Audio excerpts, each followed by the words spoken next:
Okay, so one of the things about citation is there's all kinds of, like I've said, 80% of what you cite will be uh, either a book or a journal article. But that leaves a lot of room for some citations that are quirky, or you may not you may not really know how to cite it. Government documents I haven't talked about. And here's what I want you to do for that. What I want you to do is just email me directly if you have a question about how a site looks, or yeah, how to cite a source, either primary or secondary. If you have any question about it at all, just just email me and I'll tell you what I want to see. Okay. So now I want to talk about presentation for next week. Here's what I'm going to want to see. I'm going to want to see on page, so put your name on it, your email address. On page one, I'm going to want to see your paragraph, a paragraph on what your topic is, what you're looking at. So if, I think I've talked to everybody about how to be specific and their specific topic. So page one, I want it to be a neatly written paragraph on exactly what your topic is and why you think it's important. You can just do that in a paragraph, okay? That's page one. Page two, I want your secondary sources. And I want your secondary sources on a separate page or pages than your primary sources. So I want on page one, your topic, a paragraph on your topic and the significance. Page two, I want to see secondary at the top, and I want you very neatly to list your secondary sources and list your secondary sources in the alphabetical order of the last name of the author. That's how I want you to do it. Now, there's two ways that in addition, that I want you to break down your secondary sources. I want you to talk about books first, and in alphabetical order by author's last name. Then I want you to talk about journal articles separately and make it very, very clear and make it look very neat that your secondary, your list of books and monographs in alphabetical order by author's last name. And then separately, I want to see journal articles in a separate list, but it could be on the same page, but I just want them broken up, right? So I want to see books first and I want to see journal articles next.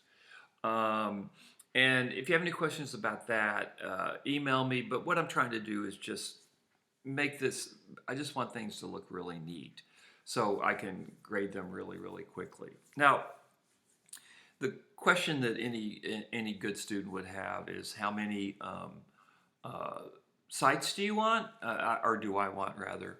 And I don't know. You know what?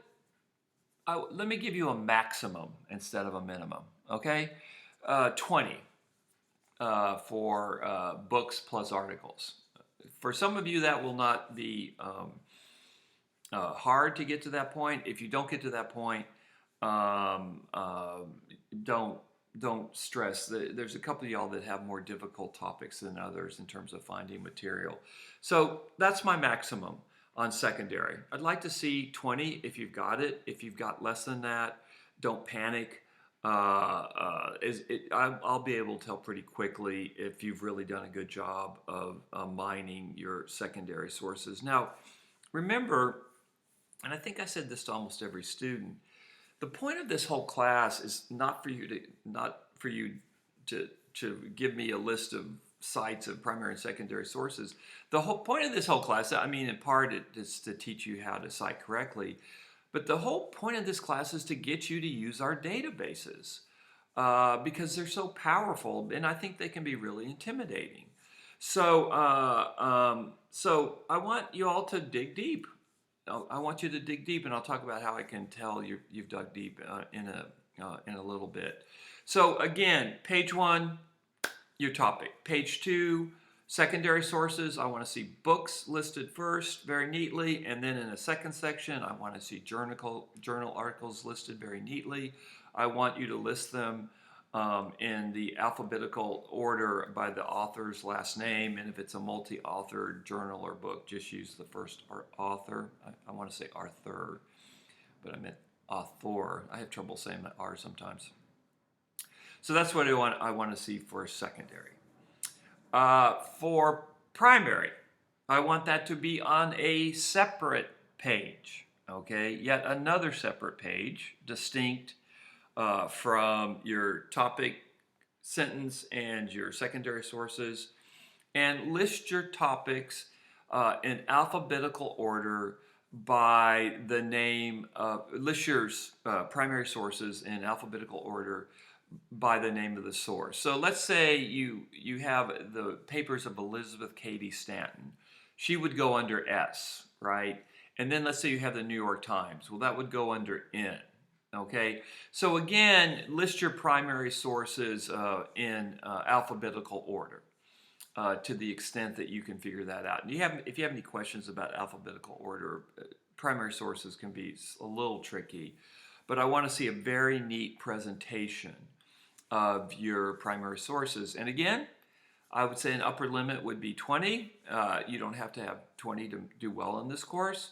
But I want to see evidence, and I've seen a lot of evidence, this is an excellent class, that you've dug deep and that you've really played with our databases. That's the whole point of this exercise, okay?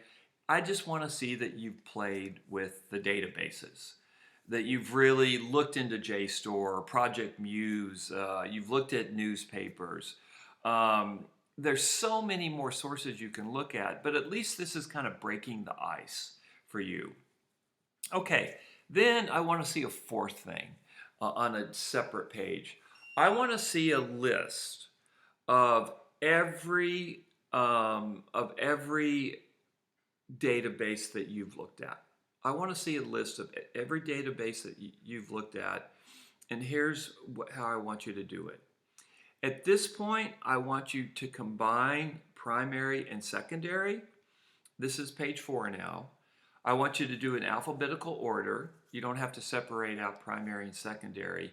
And after each citation, I want you to put in parentheses what database you use to find that piece of evidence. Okay?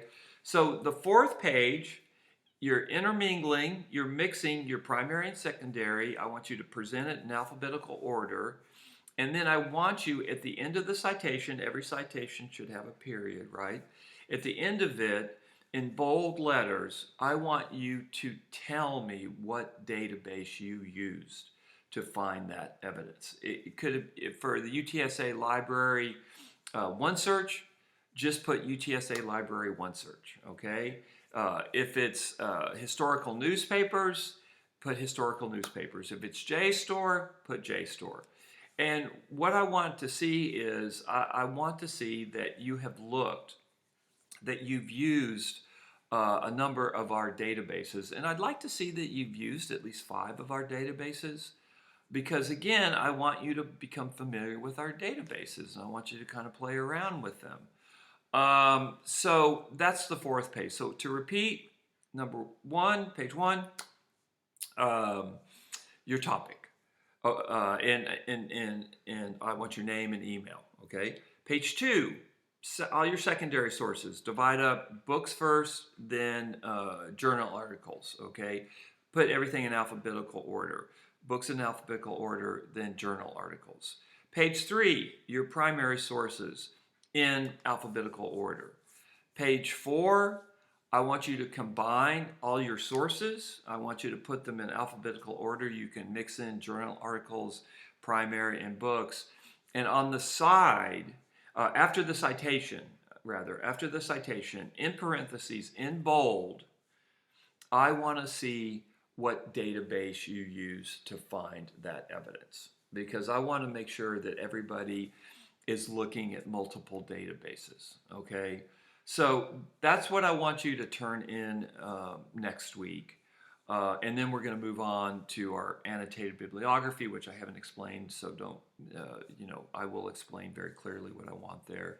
So we'll move on to basically the second half of the course, what I want you to do with the evidence you've gathered, the topic you've chosen, and the evidence you've gathered. Now, if you have any questions, if you don't know how something should be cited, if it's unclear if something is primary or secondary, or if just you have a government document, just reach out to me and ask me, and I'll tell you how I want it cited. So I want your topics to be handed in. I want it to look very neat. I want to be able to look very quickly at each of these 4 pages. For me, I want you to make it as easy on me as possible, in the sense that you've handed in something very neat, very orderly, that's shown that you've really dug deep in our databases to find evidence on your particular topic. Okay, so good luck, and write if you have any questions.